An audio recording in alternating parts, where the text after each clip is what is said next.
Welcome to episode 286 of the Whatnauts review show, where every week we pick a story and we talk about it. This could be a movie or a TV series, an anime, a manga, a comic book, an audio drama, all kinds of entertainment. We watch it, read it, or listen to it, and then we come back here and talk about it. My name is Melissa Wilkinson, and I am joined, as always, by Kyle Springer. Good morning, Melissa. We are recording this on the Super Bowl Sunday of 2020. Excuse me, on Puppy Bowl Sunday. It's both. They can share. I don't think any has animosity for the other. The puppies look up to the players look up to the puppies. No need for competition here. It's extreme rivalry on this weekend, Melissa. Patrick Mahomes just being like, I hate that golden retriever. Great. Good stuff. I was about to ask you if you had plans. I know you're hoping to catch a little bit of the Puppy Bowl because we discussed that privately. But yeah, whole thing. Don't act like I'm an only partial Puppy Bowl viewer. Start to finish for me. There you go. See, rivalry continues. No Super Bowl for Melissa. No, I have some people coming over this afternoon to hang out. Not necessarily watch the Super Bowl, but we may have it on in the background. I know it's streaming on Peacock on Paramount Plus, which we happen to have right now. So who knows, might end up watching some of it, but we're having some people over to eat some good food and hang out and play some games and stuff like that. And I think it'll be a good fun time. Good fun time indeed. But Melissa, what are we here to talk about this week? Today, we are talking about the 1980s detective dramedy, Moonlighting. And we decided that this year on the review show, we were going to do things that were a lot more collaborative, more mutual. It's not like we're taking turns between a Kyle episode and a Melissa episode. But that being said, this is real Melissa ass shit. So thank you for letting me watch this. Yeah, absolutely. Absolutely. This is one that you had talked about a few times. We either made it on the podcast or not. You had mentioned this to me as something you wanted to check out or find some way for us to watch it somehow. So yeah, with our new format here, we're able to watch like 2 whole seasons in one go and get to talk about that, which is exciting. We did not get to watch the entirety of the show, but these first 2 seasons seem to be a real good chunk. From what I understand, just from like glancing over Wikipedia, it seems that season 3 was also pretty good. And then people's opinions of the show after that kind of went downhill a little bit. So I think we watched a good chunk of like, this is the good stuff. Here you go. Watch this. Watch Moonlighting seasons 1 and 2. So season 1 is only 6 episodes. Season 2 is 18. So that's pretty much a standard like 24 episode season if you look at it that way. Last year we watched all of Fringe, and those seasons were about 24 episodes each. Absolutely. How did you hear about this show? Where did you come across it? I was a TV Guide child. I read a lot of TV Guide, and I watched I Love the 80s on VH1. So I knew Moonlighting as a touchstone, as this is it's Bruce Willis and Sybil Shepherd, and they're these detectives, and they bicker all the time. It's one of the early, maybe this is where the TV show will they, won't they relationship drama comes from. I can't name a really pivotal one prior to this. And then this set up things like The X-Files and a whole model of shows that followed it. Lots of shows were described as Moonlighting, but this. X-Files is Moonlighting, but aliens. Bones is Moonlighting, but skeletons. So I've always known what it was. I'd seen it referenced so many times, but it wasn't available. I think the show was held up with like music licensing rights or something like that. So I never saw it rerunning when I was a kid. I don't remember seeing like a DVD box set anywhere. It was also the kid who would scroll through all, just hit every used video store and look at every TV box set. This is what I spent my allowance on in high school. And it just hit streaming like 3 months ago. It is now available on Hulu for the first time in a very long time. So as soon as I saw it, I'm like, this must be watched. Not only by me as an individual, but we have to bring this on the review show because we've accidentally covered a lot of Bruce Willis content. Yes.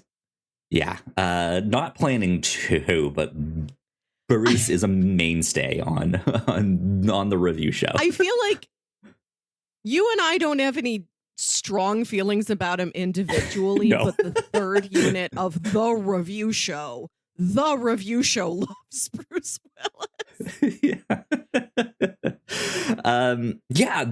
This was a show that I was not familiar with until you mentioned it to me. And so everything I kind of knew about it was what you told me, that it is this thing that a lot of TV writers or TV shows will look back on and be like, that's the will they, won't they, like prime example. And so I went into it very much expecting that. And I don't think the show disappoints in that regard. I enjoyed watching the show. I think it's an interesting show for us to watch on the review show because its DNA is in a bunch of different television shows that we've seen throughout the year. I know you listed off some that it's like it's Moonlighting, but it's this. I also see it in like Schitt's Creek. Or in stuff like that, just in different kinds of sitcoms, stuff like that. It does not have to be the two detectives, right? Yeah, right. That's another element to bring up. That I've lost all my money and I have this one remaining asset, so I'm going to put everything I have into this business I forgot that I owned. Right? Yeah. So it's interesting to see its DNA in a bunch of these shows that we've already watched, or whether it's been here on the show or just on our own time. And I think as much as it is fascinating to watch because of that, I also found this show frustrating to watch. Sure. A part of that is the will they, won't they? They do a great job of that, but I also found Bruce Willis's character just an asshole, and like not even a charming asshole, like an asshole's asshole. I'm just like, why would you fall for this guy? This is ridiculous. Like, don't spend your time. Fire him. Get him out of here. He's toxic. And the whole time it's supposed to be this like romantic will they, won't they, and they do a great job of it. I have to admit. It was awesome. Yeah. But I'm still just like, but he's an asshole. I hate him. It is from the mid 80s. Yeah. I imagine if you watched almost anything from the mid 80s, you may experience similar frustrations. It's a product of its time. I think this was the thing that put him on the map. Okay. And he does arrive with real movie star energy. He does. Yes. Yeah. They choose to deliver that energy with David Addison, the character, never shuts up. He talks a mile a minute. He just rambles on and on and on. He has permanent sunglasses energy. He acts like the Chester Cheetah. Where he just bounds in. He's wearing sunglasses. He's real jazzy for no reason. He's trying to get you to do something. That's a great way to describe him. He's just Chester Cheetah. Oh my God. Right. Yeah. That's so funny. Yeah, I mean, like he has a great presence on the show. He has a demanding presence on screen. And yes, Sybil Sharp, who plays Maddie Hayes. Sybil Shepherd. Yes. Sorry, Sybil Shepherd. She plays Maddie Hayes, is equally demanding, but in a different way. Like she is the beauty on screen, right? And every time it gives her like a close up one shot, it's almost in this like dreamy, like very soft lit look where it's just like, it's a fantasy. What a breath of fresh air. It's Maddie Hayes, right? And like it's so completely different from when you see David, who's just high strung, always moving, always talking, always just something. And so it's an interesting combination for sure. But besides David's character, or Bruce Willis's character, we briefly mentioned kind of the like inciting thing that happens in the pilot is that Maddie Hayes, basically all her money gets stolen by her like ex-manager or something, her ex-accountant, and he runs off with most of it. But yeah, there's this like little dinky detective agency that seemed to not be making money anyways, so he never took it. Like he never like liquidated all the assets and stuff and was just like, I'll just give that to her, right? So she is starting to make the move to be like, well, I need to fire all these people and get as much money back that I can. And of course, as she goes to do this, they kind of stumble onto a murder case. And then they have to solve it. And then that gives them this well, maybe I can make some money here with this. Maybe we can do something and make something out of this. And that's kind of how the show progresses. But this was also another one of the frustrating things that I found is like that is mostly it. They bring it up every now and then, like once or twice in season 2, more towards the end of this season. But they just kind of forget that premise and that she's like scraping for money, and it's just case of the week.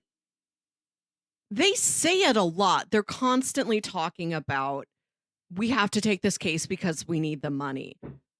But we don't see any evidence of them scraping around for money. Like Maddie remains as glamorous as she ever has. They have multiple employees, and who knows what the hell they do. They're acting like it's just the two of them and Miss DePesto, the quirky receptionist.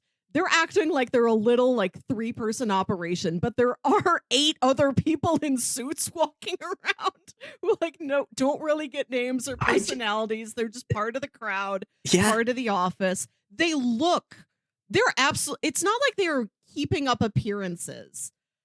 It seems like the appearance is true. They look so successful. I can't tell what's wrong, except for that they keep saying, we are destitute. We need the money. Right? It's so confusing because it's just like, I thought you guys were strapping for cash, like looking in all the couch cushions, all of that. But what does Steve do?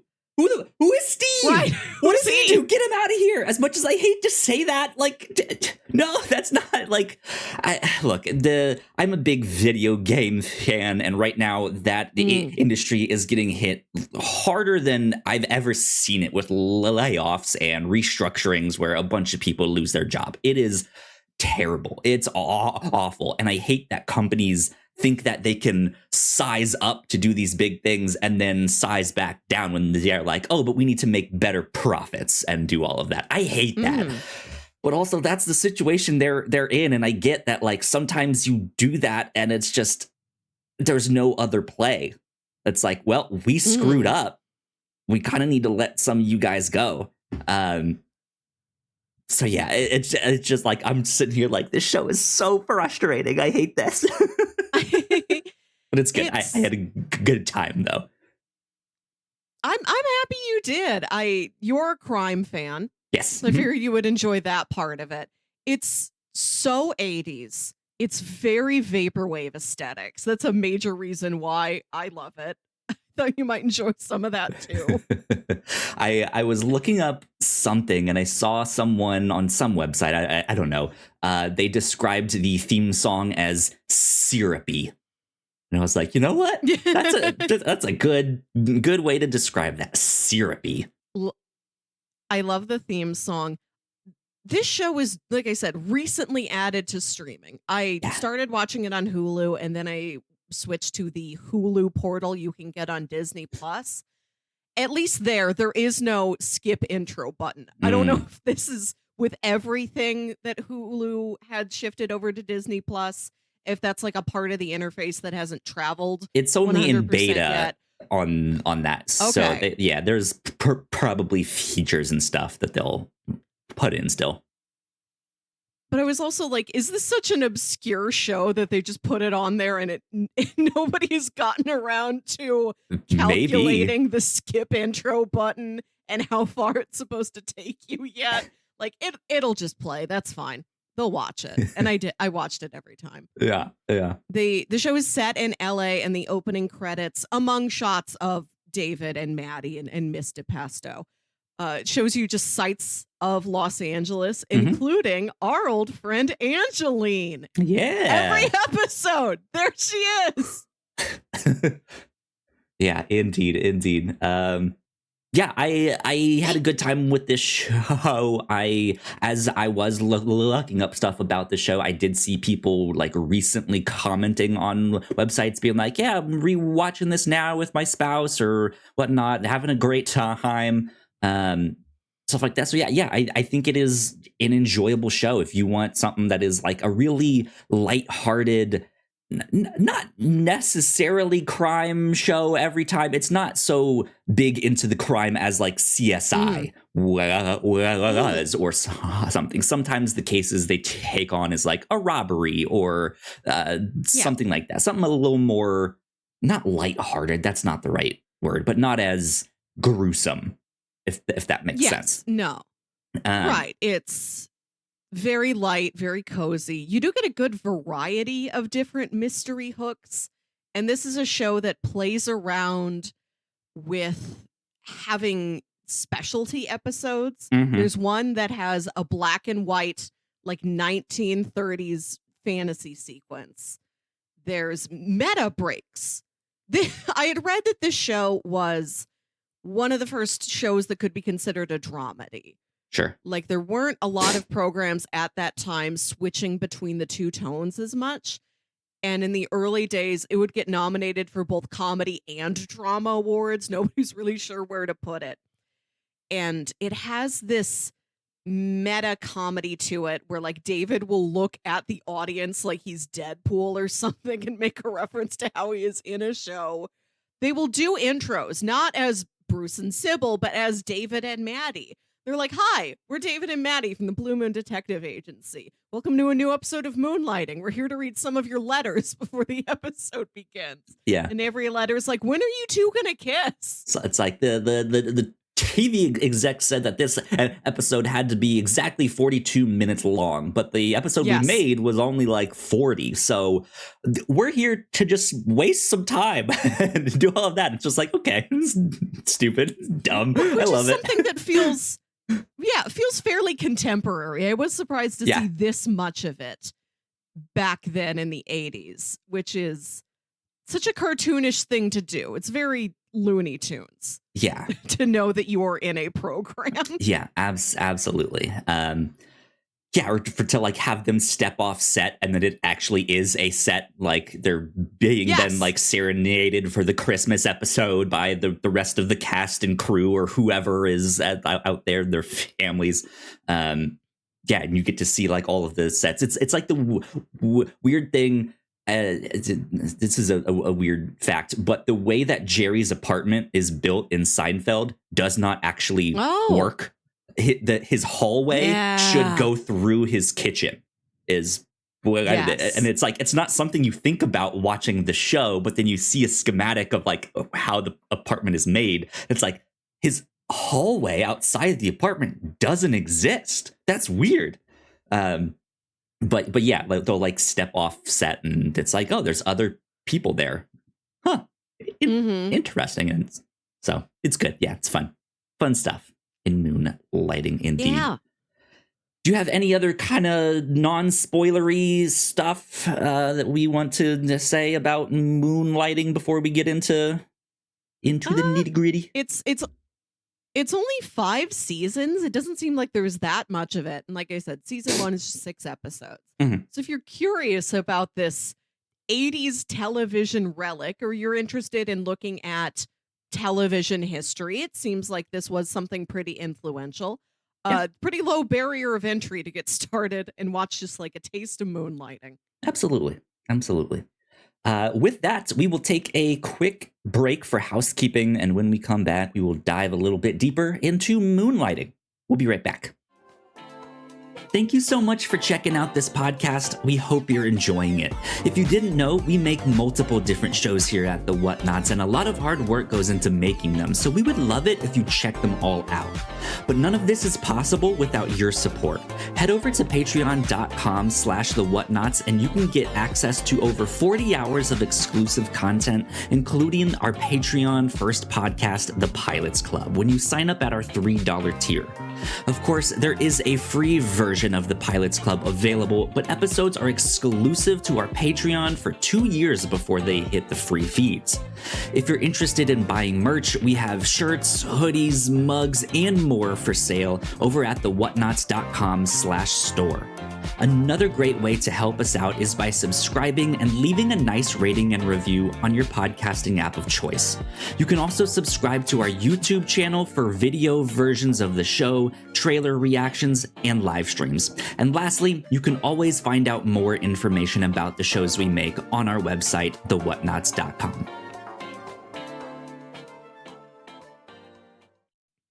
All right, we are back. Once again, a big shout out to all of our Patreon supporters. We love you a lot. We thank you a ton. Thank you. It means the world. Over on the Pilots Club, this month, Melissa and I recorded an episode on Heat Vision and Jack. A wild little pilot that I had a blast with, starring Jack Black and the voice of Owen Wilson, and directed by Ben Stiller. It is it's a strange show. Never made it to an actual show. All there is this pilot. But Jack Black plays a former astronaut who was in an accident, and now anytime the sun is up, when he gets baked by the sun, when he gets baked, he gets extra smart. And Owen Wilson plays his old college roommate, who then got turned into a talking motorcycle, who got fused with his motorcycle by a ray, and is now just a talking motorcycle. It's ridiculous. Go check it out. Love a ray. Yeah. If you have been curious about the Pilots Club but are not supporting us on Patreon, we also just released our first free episode of the Pilots Club for everyone to enjoy. You guys can go subscribe wherever you get your podcasts, or catch it right here on our YouTube channel. We got to talk about Eureka. That was 2 years ago we recorded that episode, which is kind of wild to think about, but that's how it'll work. After 2 years of being exclusive on our Patreon, we will be releasing the Pilots Club for free for the public. So go check that out. Let's see. Right here on the review show, last time we got to talk about Blue Eye Samurai, Netflix animated show. That it was very much up my alley. If that is the one that it's right. Very much Kyle ass shit. Moonlighting is then very much Melissa's ass shit. Yep. So go check that out. We had a blast talking about that one. Over on the Captain's Log, we got to talk about football. Melissa explained football. I challenged her to explain it for Super Bowl Sunday, and she did a pretty good job. So go check out Melissa explaining football. Crammed in a lot of knowledge in the last several weeks. Never knew a thing about football before. Yeah, indeed. And then over on the Reactor Core, the last thing we put up was our spoiler cast for Marvel's Echo. But in the near future here, we will be doing a spoiler cast for season 4 of True Detective. True Detective Night Country is, I guess, what it's called here. I think the final episode is like end of next week, I think. So be on the lookout for that. I could be wrong about when that exact date is, but maybe tonight. Is it Is tonight? episode 6? I have no idea, to be honest, but it will be happening in the near future. So keep your eyes out for that. But yeah, I think that is about it for housekeeping stuff. So without further ado, let's get on to spoilers for Moonlighting. Okay, Moonlighting. Melissa, you've been raring to go with this episode. So let me ask you this. Was there anything about the show that surprised you? What were you not expecting that was in here? Or what stood out that you just like didn't think would be as big a part of the show? I had read it was a dramedy. So I was expecting it tonally to be somewhere in the middle of those two genres. And instead it just severely pendulums back and forth between the two. There are very screwball comedy moments. There's stuff in this series that is jaw-droppingly silly. Yes. Absolute bananas. Bananas and cream pies and food fights and... Oh, yes. Several literal food fights and like wacky Benny Hill chases. We're operating in that space. But then when it does get serious, it's really effective. It's very poignant and emotional. Sometimes it talks about these really important or haunting issues. Like there's an episode early in season 2 where this woman comes to the detective agency and she's wearing this like black lace veil over her face. You can't see her face. And she tells Maddie and David, when I was younger, I had a relationship with this man. I decided to marry someone else.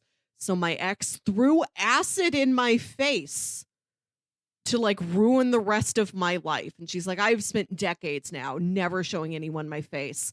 My husband went ahead and married me, but I can tell he is unhappy being married to me now that I look so monstrous. And she asked them to find that man who threw acid in her face. Because she's like, he might be the only person who loves me. She's like, I have to talk to him. Like, I have been so unhappy. I want to see what happens if I speak with him. Maybe we were always meant to be together. Like, she's such a heartbroken, tragic woman. Yeah. And then when they're driving out to find this man, Maddie tells this story about how she went on a couple dates with a guy in college and that guy like stalked her and she was really creeped out. Like, it's really serious stuff. And then at the end of the episode, the woman's husband has been going around dressed up as her because, you know, like her face is entirely covered. Like, she doesn't really have defining features. So he's like disguised as his wife. He killed that guy, the acid throwing ex, to like frame his wife so that she can go to jail. And then he feels like he can be free and he doesn't have to be married to acid face woman anymore. So like Maddie and David are both also wearing that same outfit as part of a sting to catch him.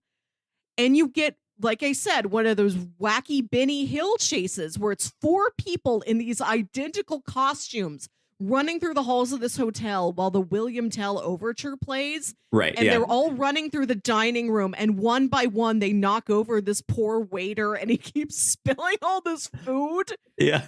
That's what an episode of this show does. It can be so haunting and so preposterous all in one. Yeah. Not at the same time. Like I said, they don't operate in a middle ground.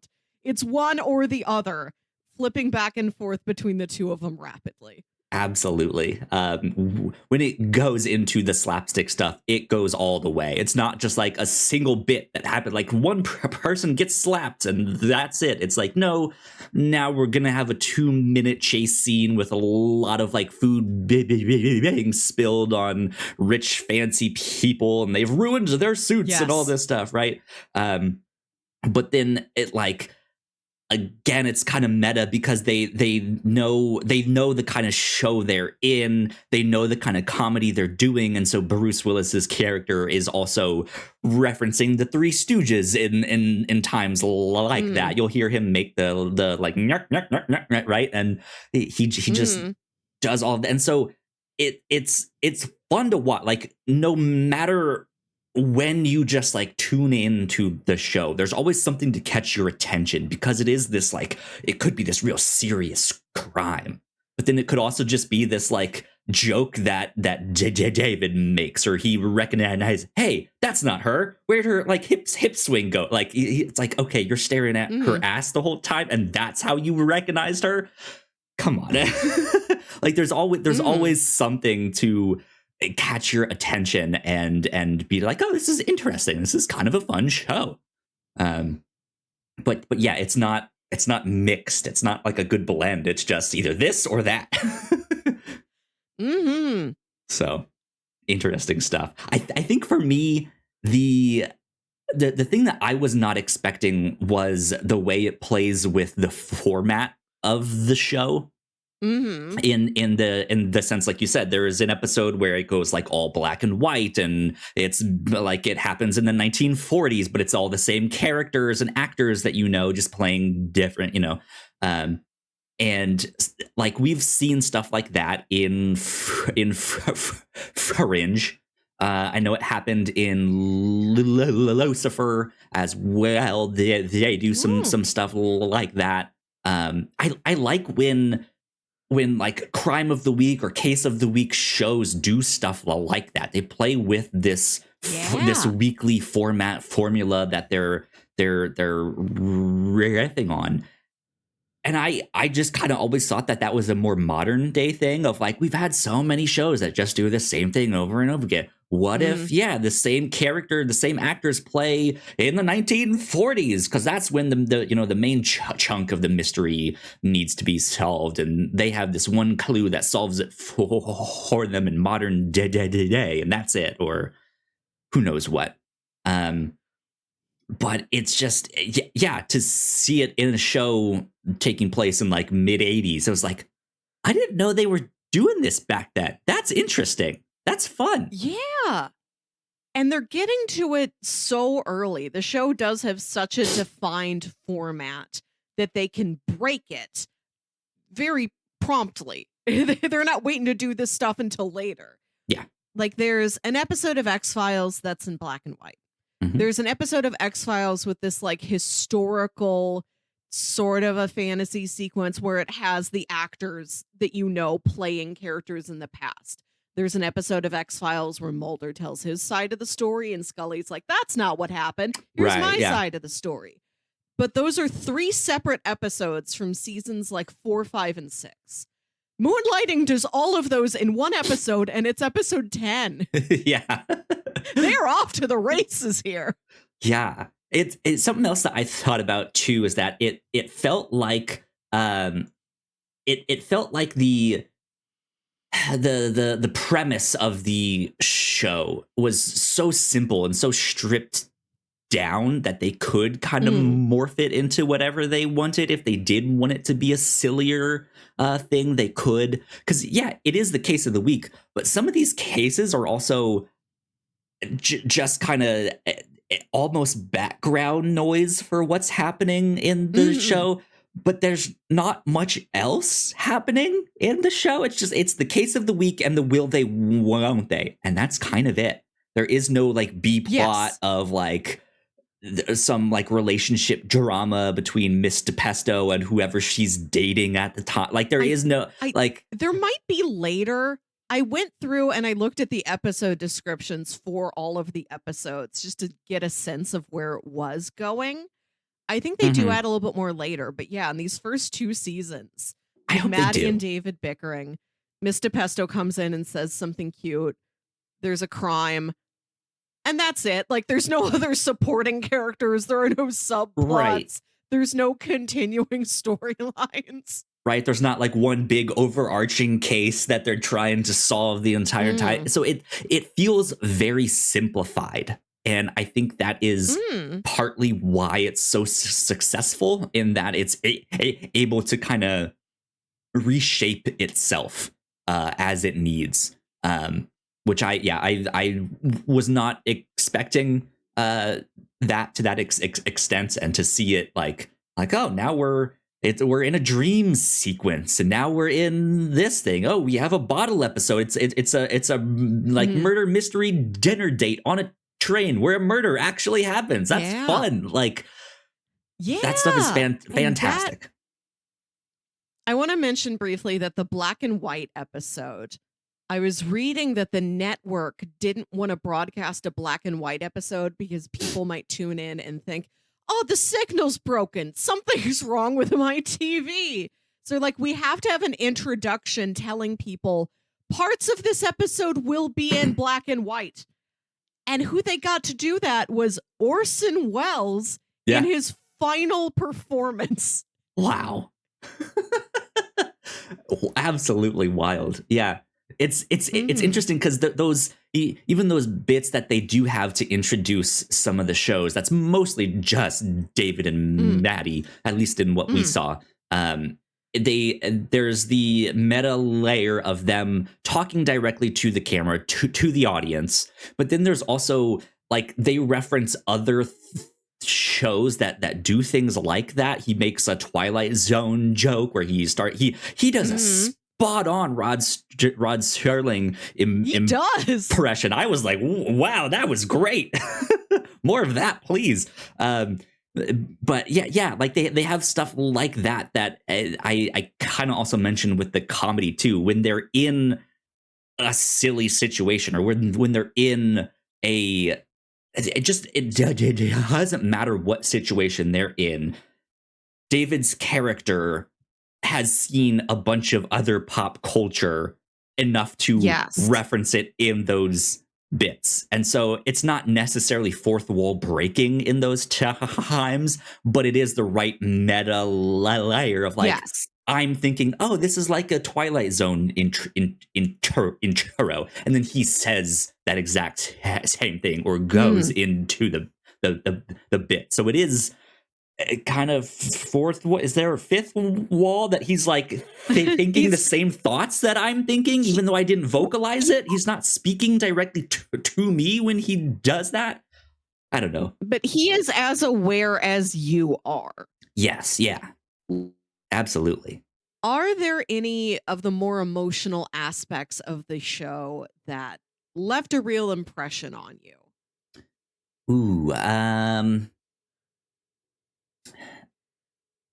don't know. I don't want to say no, because I think the show did a good job with the more emotional aspects. But I think that's something that maybe I felt a little lacking, or I could have used more of. I kind of want to know more of their backstories. We know Madeline was a successful model, but who's David? Like, who he seems to just kind of be there. He is just this, like, he arrived fully formed. He is a manifestation, of the detective agency. But that's the thing, is like, I with characters like him, traditionally, or at least the trope is that, like, hey, if they're a mile a minute, if they're talking and making jokes consistently, it's because they're covering something up. Like, there's probably some kind of emotional scar that he's trying to hide, that he doesn't want people knowing. Now, that may be the case. Again, we didn't watch all of the show, so who knows? They might get into that down the road. But I think is kind of what I was looking for. And I didn't necessarily get it, but it was also like, even though I really didn't like David's character, they do a good job with the will they, won't they. He does have his moments where it's like, I like, yes, in this one particular moment, you did the right thing. Thank you. This is working. This is amazing.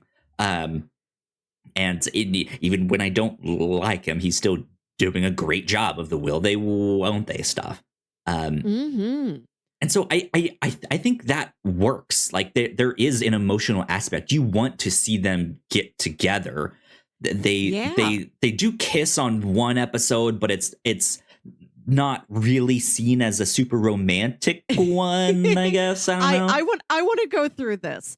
They are closer to being together than I thought they would be. Like fairly early on, they are relatively affectionate with each other. They'll give each other a kiss on the cheek when they're really grateful for something the other one did. They do spend a lot of time together. Not a lot, but they do see each other outside of just working a case at the detective agency. It seems like they will go out to dinner together on not exactly date nights. And there is an episode where David thinks he is going to be wanted for murder, which is another really interesting tonal case where the episode starts. This is a where good Maddie's one. in the office. She's looking for David and she finds him like drunk, passed out in his office. And he's like, what happened? I was in Vegas the whole weekend. I did all these crazy things. He got his ear pierced and his earring is a little pig. Yeah, it's great. And he's like, I just stumbled in here. I don't know what's happening. And then this old man comes in. The old man from Home Alone comes in. And he's like, I have arranged for myself to be killed. I have lived a tremendously long life. He gives a speech about everything he has seen in his life. It's really poignant. Maddie and David are both sitting there like really entranced, really listening to him while David has this silly little pig earring and he's like disheveled with his 5 o'clock shadow. Yeah. And he's like, I'm done. I've lived a great life. I would like to die now. And instead of having my money go to prolonging a life I don't want to be prolonged, that's more money that can go to my descendants, to my children and grandchildren. So he's like, I've arranged for a hitman to like come into my room at the nursing home, unplug everything. And I just want one of you to be there to witness that and to confirm that that was done. And they're really conflicted about it. They have a real discussion about how do we feel about this man arranging to have himself killed? Do we support this? It ends up where Maddie's like, I don't want to have anything to do with it. But David, I'm not going to stop you if you still want to take this case and go to the nursing home and witness this man's death. Mm-hmm. It's not a very special episode, but it is a discussion of a more serious, almost philosophical issue than you would have expected we would get in the show. David goes there. The stuff has already been unplugged, and he ends up with the nurses thinking, this guy did it. He unplugged all the machines. He killed this man. So now he's on the run. And him and Maddie have this scene in the parking garage, the tremendously romantic setting of a parking garage. Gotta love it. I have to go underground. I have to go on the run. I don't know when I'm going to see you again. And they kiss. They have like a long kiss. And then later in the episode, when like the case is solved and everything's figured out and David doesn't have to be on the run anymore, they talk about it. And he's like, I didn't kiss you. You kissed me. And she's like, I didn't kiss you. You kissed me. And they're like, well, if neither of us did it, then it didn't happen. And they're like, yes, never happened. Which I appreciate that we're getting these sort of gradations and steps forward and steps back instead of just one slow, continuous line. Yeah. It feels a little bit more grounded. Because I do have to say, I think that episode was maybe the more like emotional one that because it's them again playing with the formula like we talked about earlier, but in a different way, where it's like let's remove one of these chess pieces off the board. Mm-hmm. What happens then? And yeah, Maddie is kind of she's. I'm not sure what the right word is there. She's not struggling, but she is very affected by his absence of just like, well, this isn't right. Like, no, he needs to be here. And the way she handles that is very emotional. Not necessarily in a romantic sense per se, but she handles it in a way that it's like, oh, she obviously very much cares about hit him, and he's doing this because he obviously cares about her, and it's just kind of this unspoken emotional, not necessarily romantic. It could be in certain aspects. It's also not sexual, but it's right. It's just this like we love each other very much. We're trying to do the best thing for one another here. And she's like, I will solve this case. And he's like, I will go on the run, and I will right. I will let you have the detective agency because you need money and you're poor now, and all of this stuff, right? But yeah, they do solve the case, and then it goes back to, well, I guess nothing really happened, right? We don't need to. Yeah, no, nothing happened.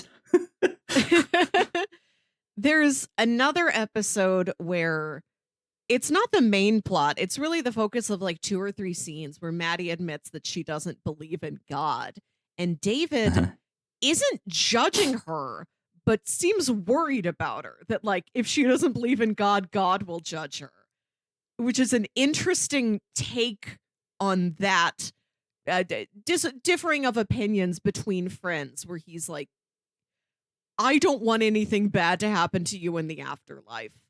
I'm scared you will go to hell, Maddie Hayes. And he says something about like, Hayes, I'm going to pray for you. Wow, that wild life you live, you're going to hell.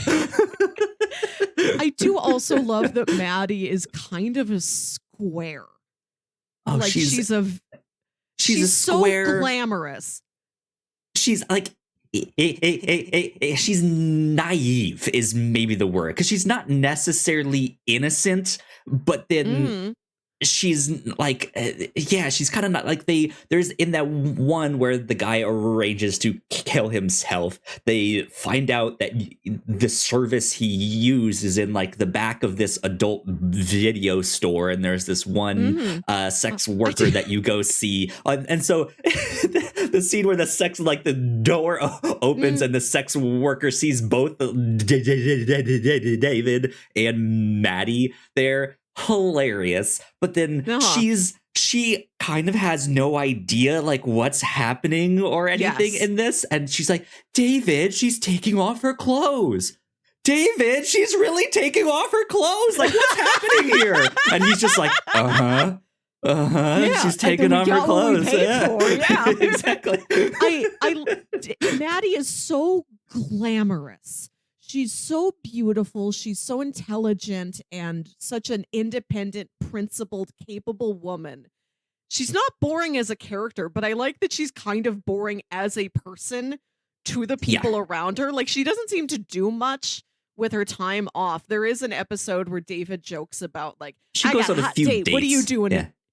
Every once in a while, but they seem like very chaste. Very much like, well, I'm going to put on a nice dress, and me and this gentleman are going to go have dinner. Whereas David seemingly lives this very rowdy, raunchy life. Yeah. And he jokes about her going home, eating a quiet dinner by herself, reading a little bit, and falling asleep by 9:30. And then you see that is exactly what she does. Yeah.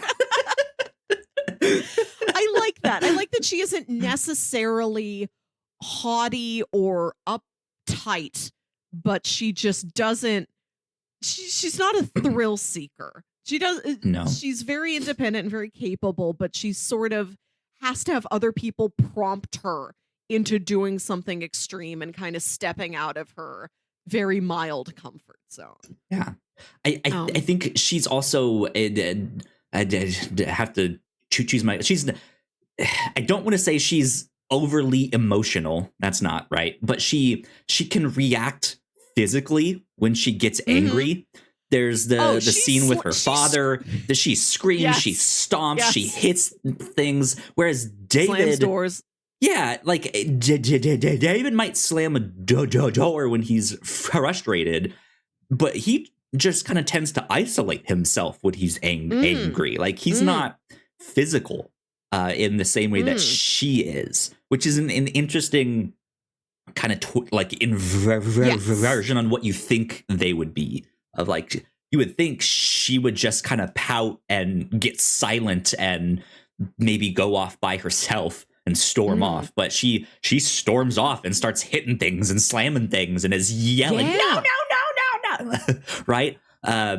And so, yeah, it's interesting to see in the ways in which they are flip-flopped. Like, you did mention the one where she's like, I don't believe in God. And he's just like, whoa, wait, what?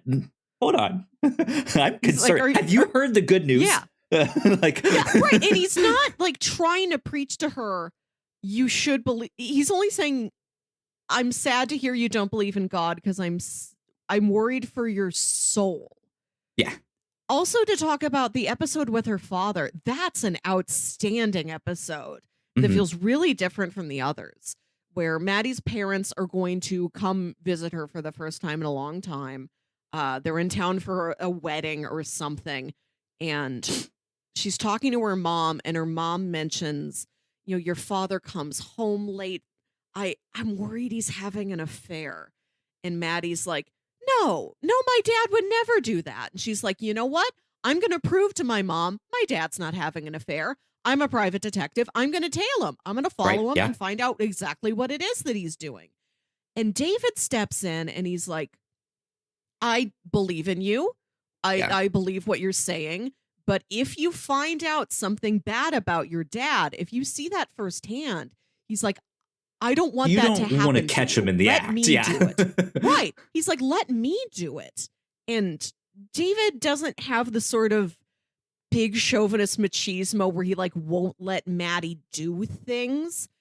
But he does in this regard where he's like he's not like trying to protect like her body. He's trying to protect like her mind and her heart and her soul and her psyche with like, I am praying for you so that you don't go to hell for being an atheist.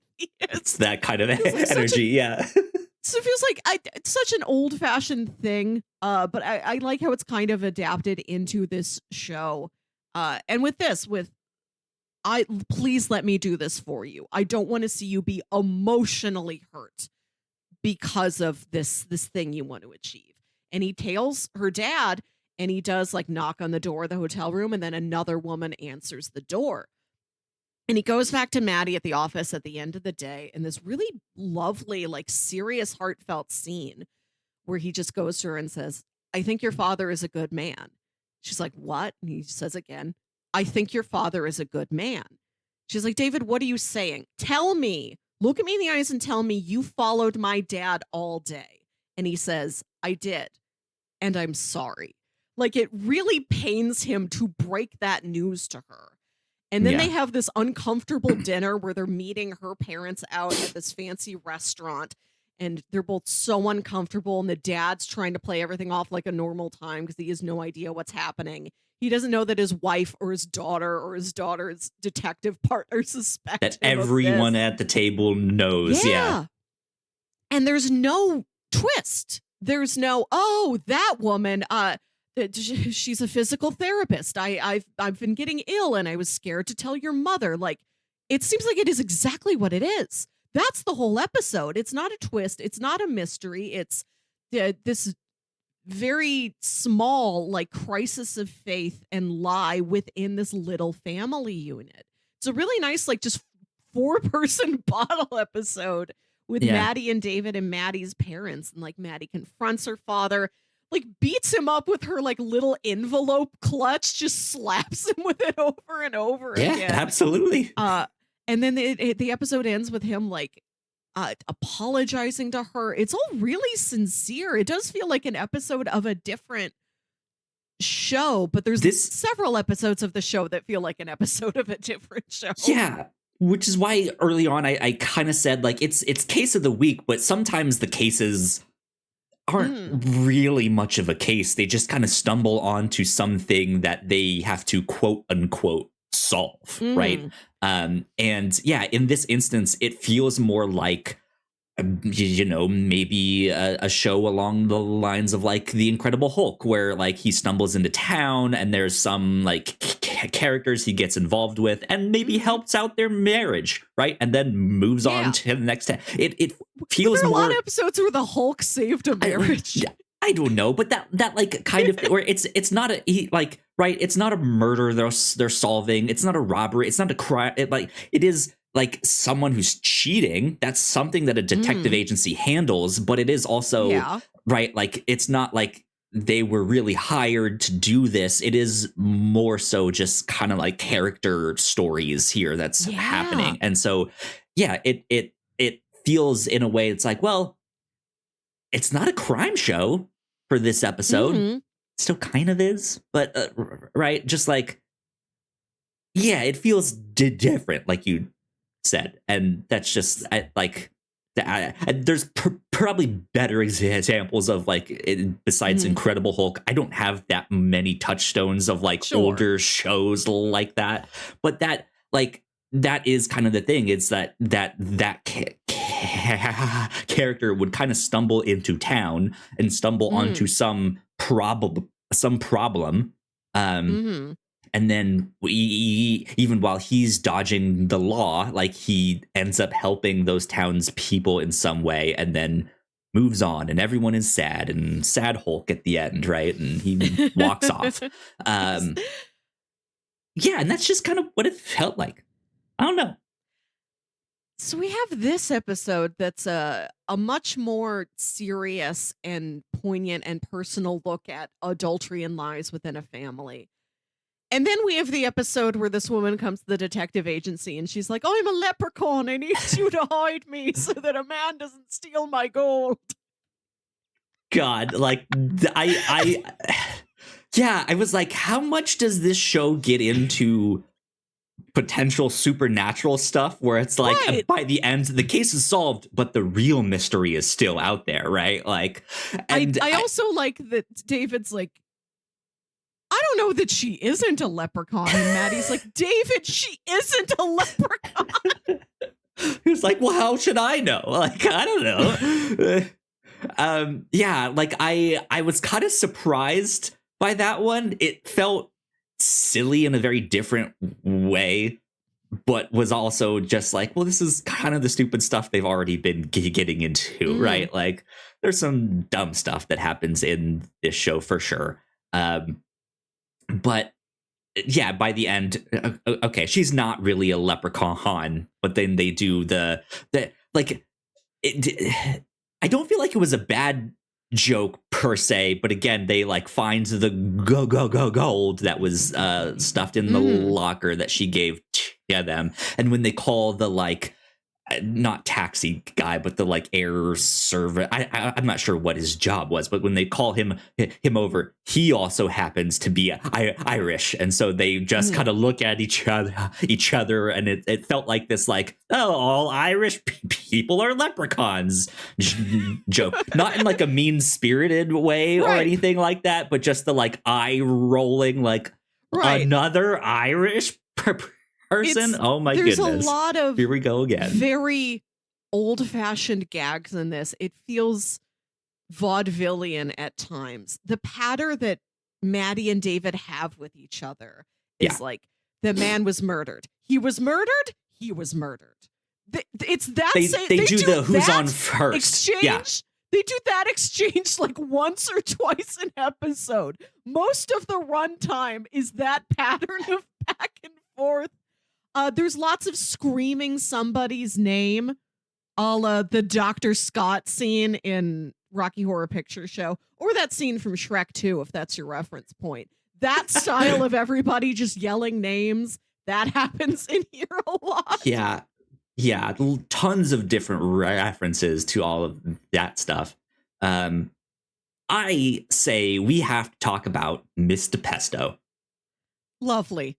My favorite character of the whole show, because she is the quirky office lady, but is like arguably also the hardest working, in the sense that she comes up with a new rhyme every day to answer the phone to like, hey, we'll find your dog, we'll save your hog, we'll find your cat, we'll hit the villain with a bat, we'll do this. I will not eat green eggs and ham. I will not eat them with Sam.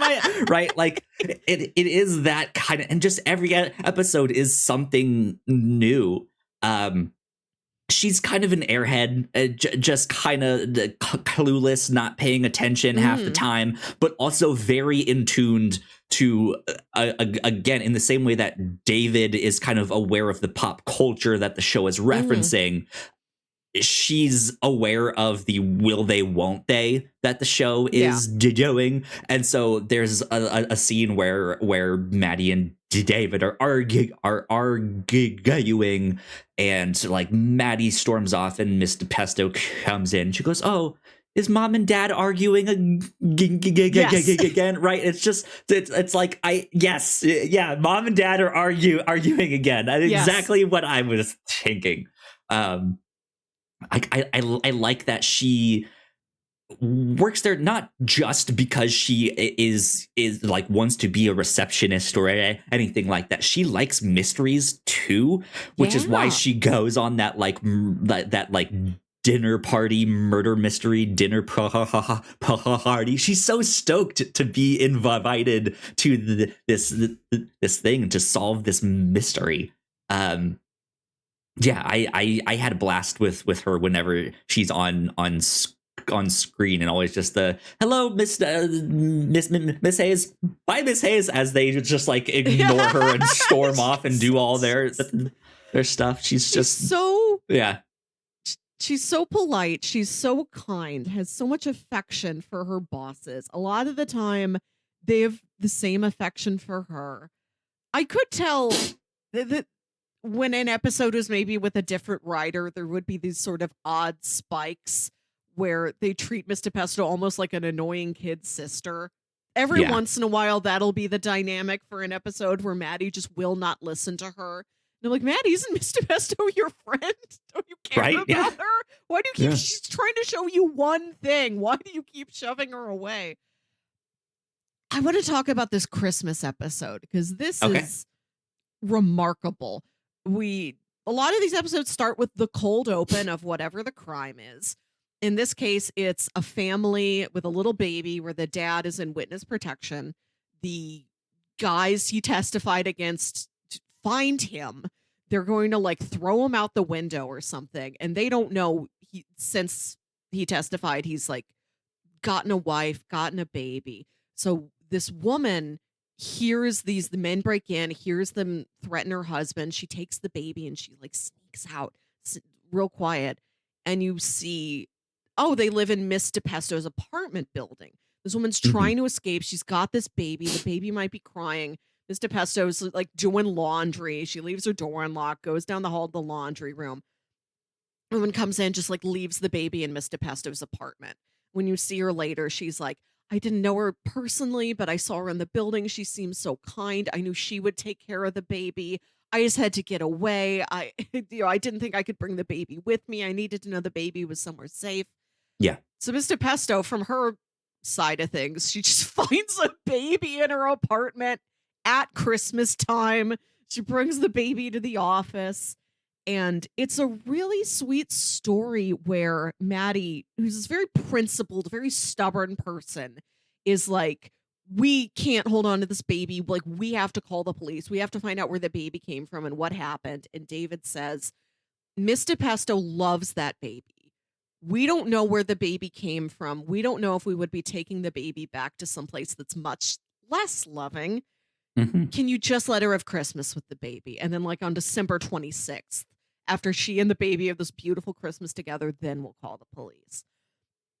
And they like hide out at Maddie's house in her giant glamorous 80s LA mansion. There's these really sweet scenes where Maddie's like, you know what? I love to spend time with the baby, Miss DePesto. You're right. And at the end of the episode, so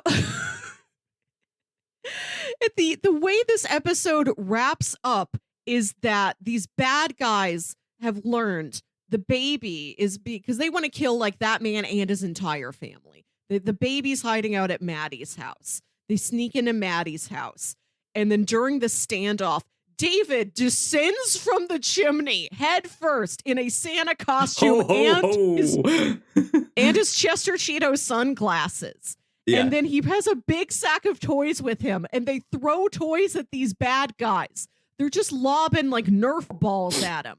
And then these 3 other detectives arrive also in Santa costumes, and they catch these bad Absolutely guys. ridiculous. David's got a big Santa belly and he like bops the villain with his Santa belly and the guy falls over. And they cut to the office.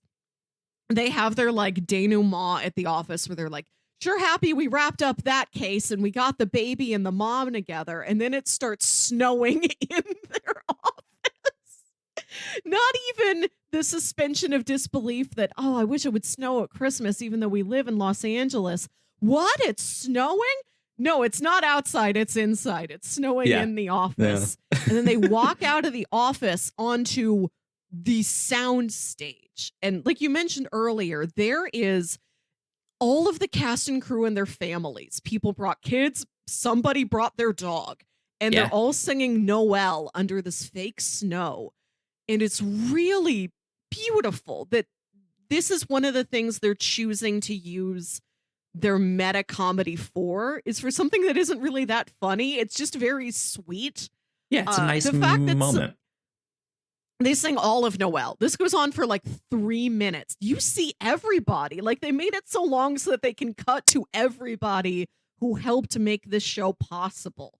Everybody's covered in this fake snow. They're wearing these big sweaters. The fact that some people look grouchy about it makes it even more endearing. Yeah. I'm like, you probably did have a song.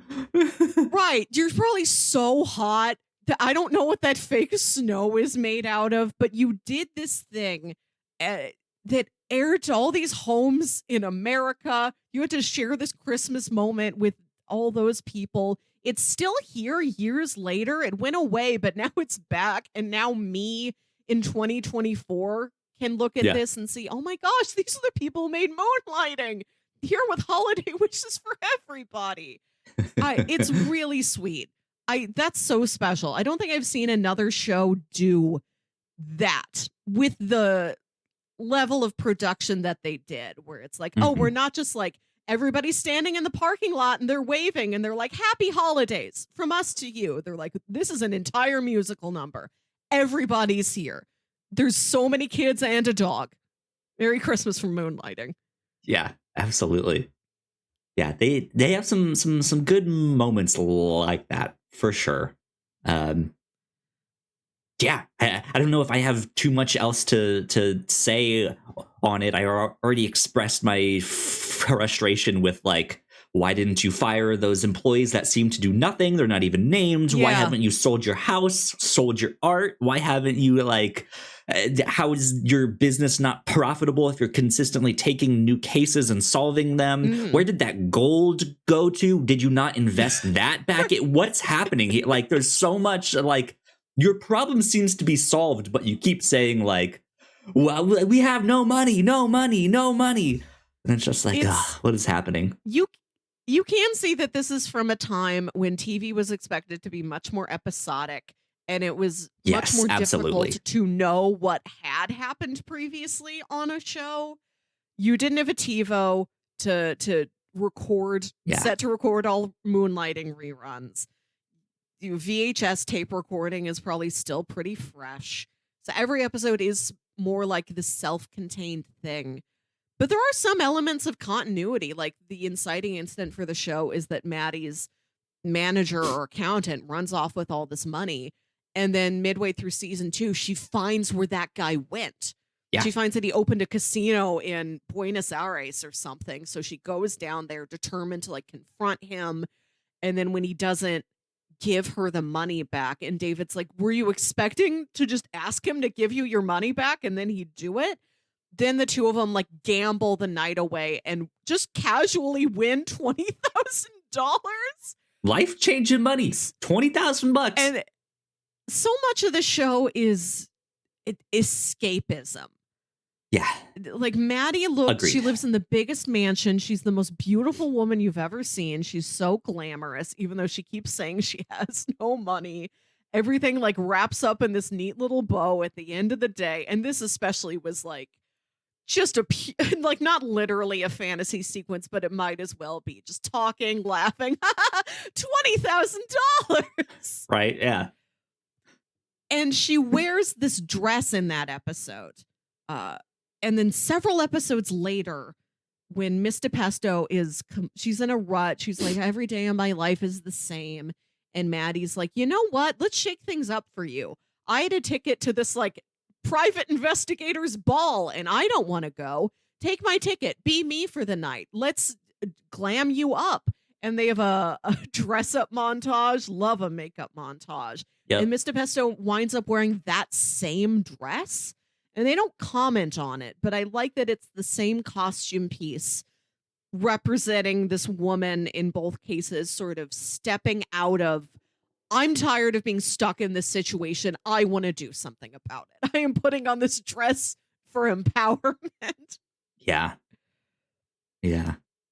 It's good stuff. It's fun. I hear that season 3 is just as good, and then if I'm not mistaken, they do, I think, finally do something together. I don't know if that's they sleep together or they just kiss and like remark upon the kid. Like, yeah, so we both kissed. We wanted that by the end of season 3, I believe.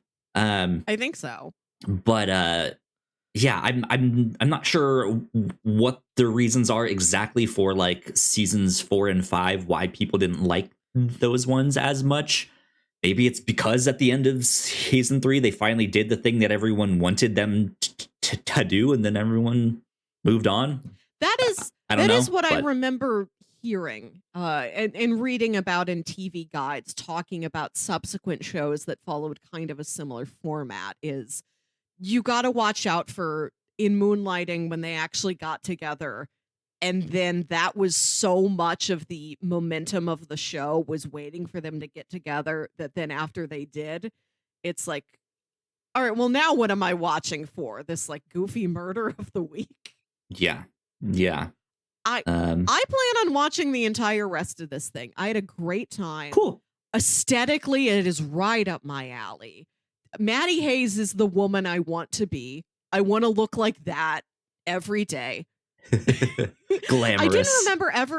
I didn't remember ever seeing the show, but I wonder if maybe I did see some of it when I was so little. I didn't consciously remember it, but it implanted myself in my subconscious because my sort of mental image of glamorous adult woman, I realize always has been approximately Maddie Hayes. I think she's like deep back there from when I was like 2 years old. Like, that's her. It's a revelation. This is the woman I've always been trying to grow up to be. Who knows? Who knows? Good stuff indeed. Well, yeah. Should I pull up bingo here? See what we got? Yeah. Oh, I took a look at this earlier. There is some stuff we can get on bingo. That's one of the benefits of watching these episodic TV shows is there's always an episode that does something weird. Okay, so I'm pulling up bingo here for those of you watching the video version of this. Pretty sure I had Quirky Office Lady on here, and I said that I would not, since I made my thing after watching Ghostbusters, that I would not take that one, but I would look for it somewhere else. So let me see, where is my Quirky Office Lady? Why can I not find it?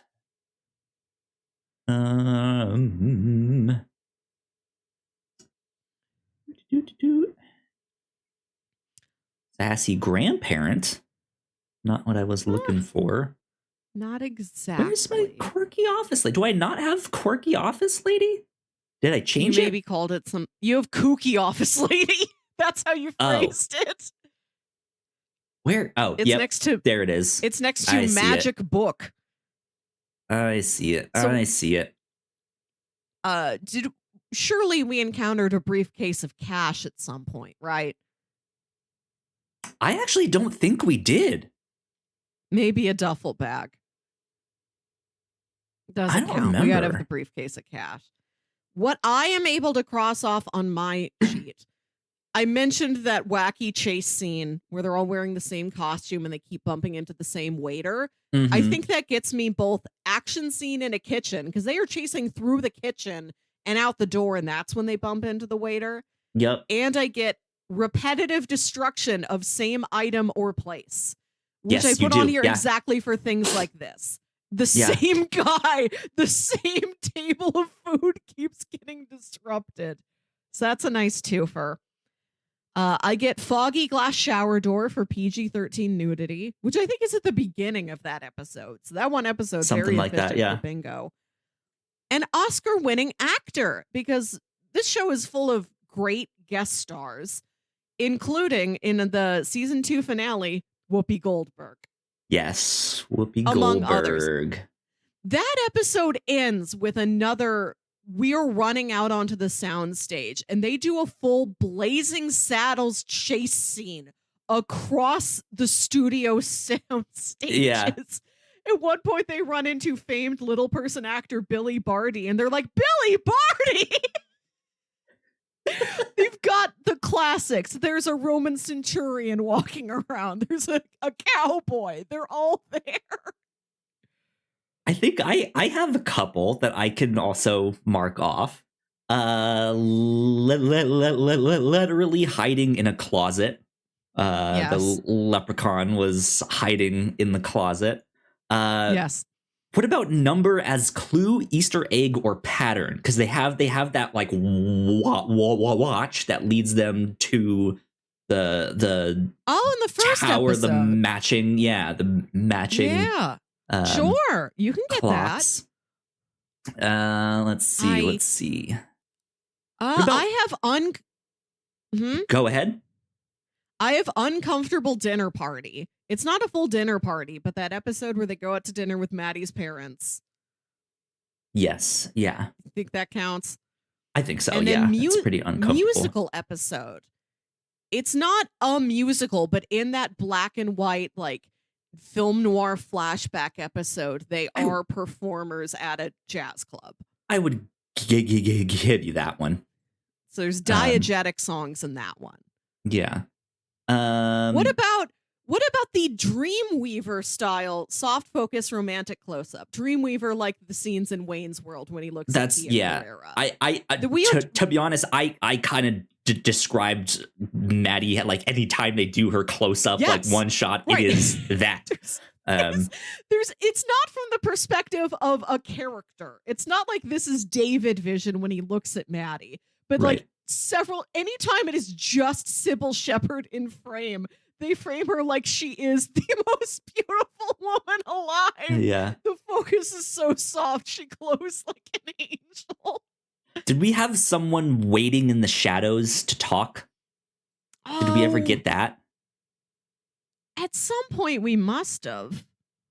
I don't know. I don't remember a specific instance of it, though.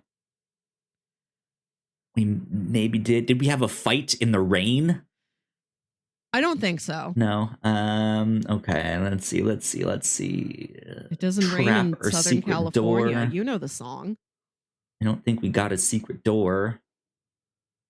Did we get any literary allusions? Yes, the Christmas episode. David literally turns to Maddie when they realize they have to protect a baby from 3 men. They have to protect a baby whose mom could not find room at any inn to hide. Yeah. Being pursued by 3 men named King. True. He turns to her and says, Maddie, I think we're trapped in an illusion. Yeah. Did we get golden hour? Any of this? I feel like LA would be prime golden hour real estate. Oh. I think with like the light coming through the windows, which is of course just artificial light that they shoot through the windows of the set.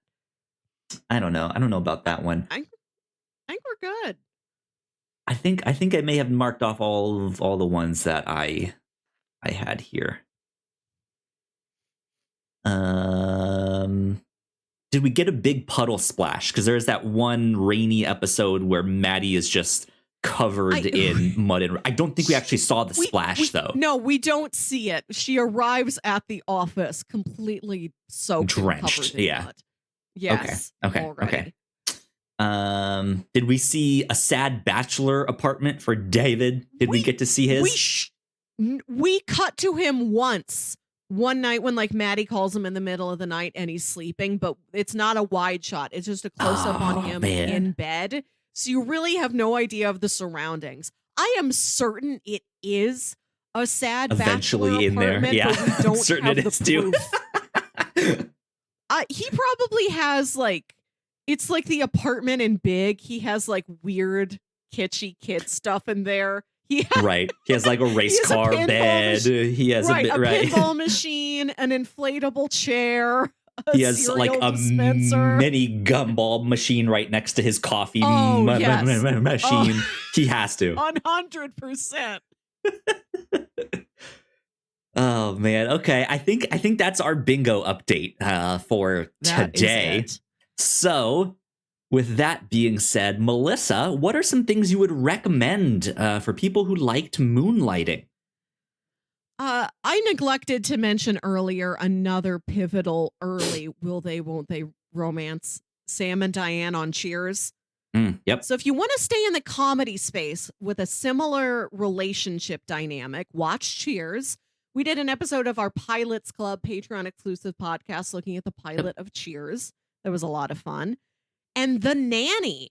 If you want to see a glamorous woman with like a different aesthetic outfit every episode, walking around a beautiful mansion with this perpetual relationship with this man that can't quite get settled, The Nanny has that for you.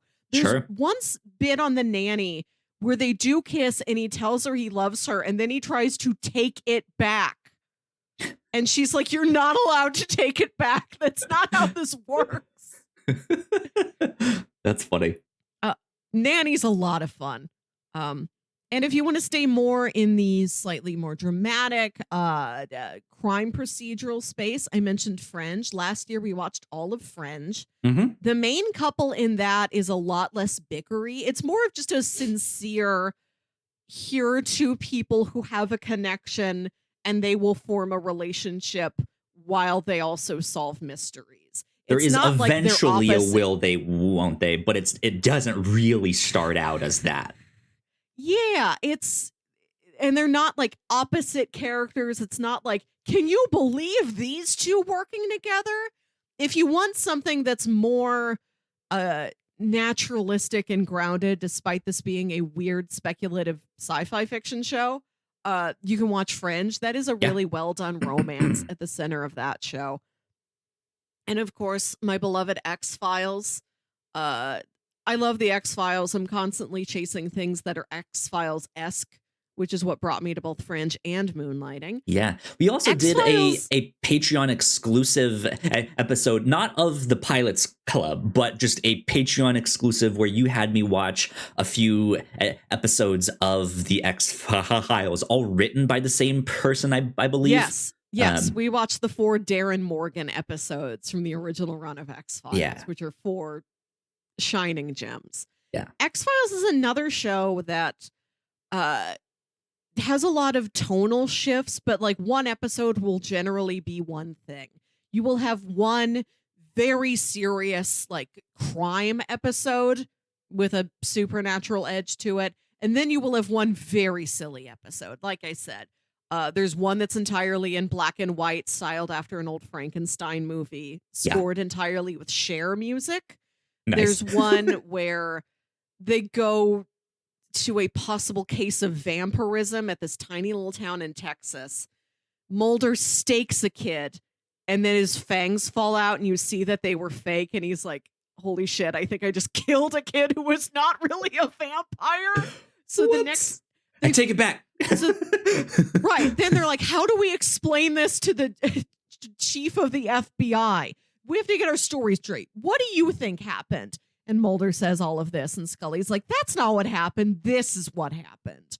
And that's one of the funniest episodes, written by the guy who did Breaking Bad. The guy who did Breaking Bad started on X-Files. There you go. There's lots of gems back there for you to view. X-Files had so many different kinds of episodes in it. You will find one that you really like. Yeah, absolutely.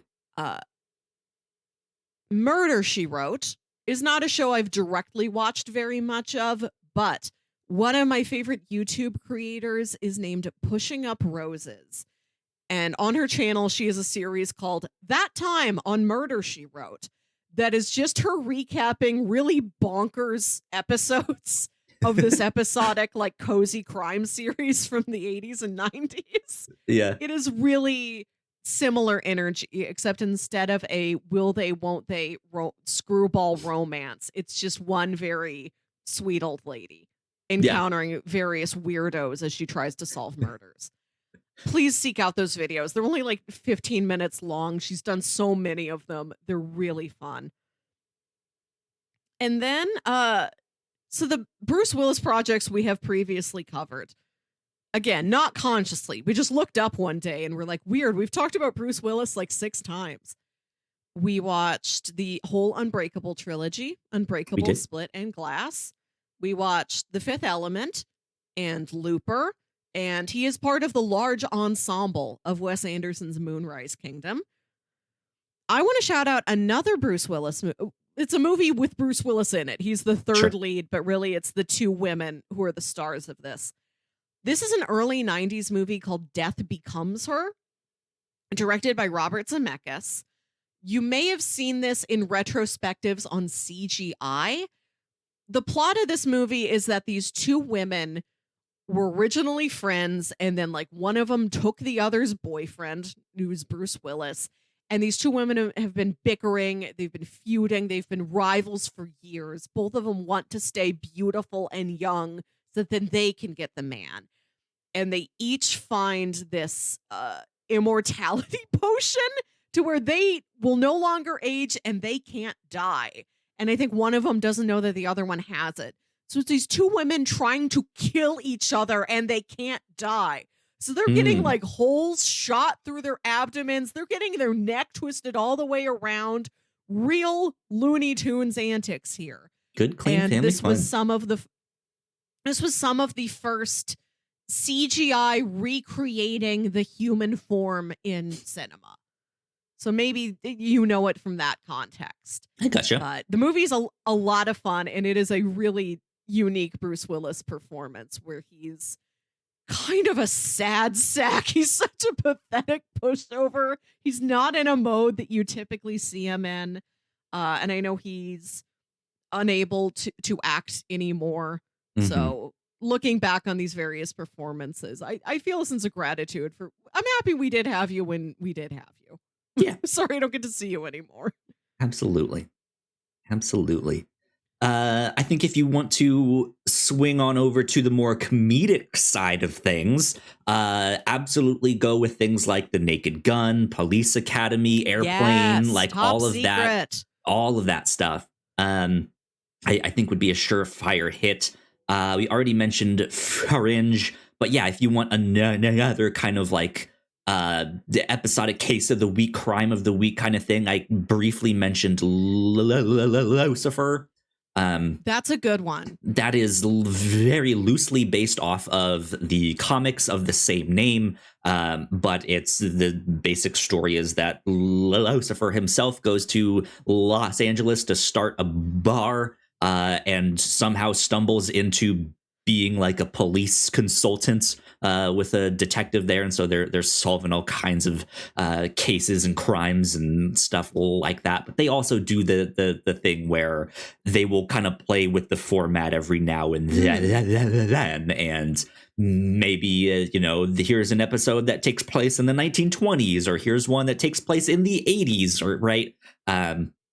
So they have some fun with that. There's, of course, a million of the like case of the week, crime of the week shows out there. All the CSI spinoffs at any time, NCIS, all sorts of stuff, Law and Order. Go check out all of that. I guess less so case of the week, but one of my favorite comics has always been